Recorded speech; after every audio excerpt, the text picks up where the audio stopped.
शेतकरी कर्जमाफीसाठी बच्चू कडूंचा एल्गार। नागपूर जबलपूर महामार्गावर जामटा चौकात ठिय्या आंदोलन। बच्चू कडूंकडून रेल्वे रोखण्याचाही इशारा। शेतकऱ्यांचा सातबारा कोरा होईपर्यंत मागे हटणार नाही। पंजाबच्या धर्तीवर आंदोलन।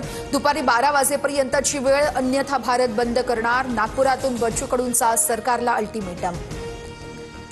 बावनकुळे आणि शेतकरी नेत्यांमध्ये आज चर्चेची शक्यता। शेतकऱ्यांच्या मागण्यांसंदर्भात बावनकुळे चर्चा करणार असल्याची माहिती।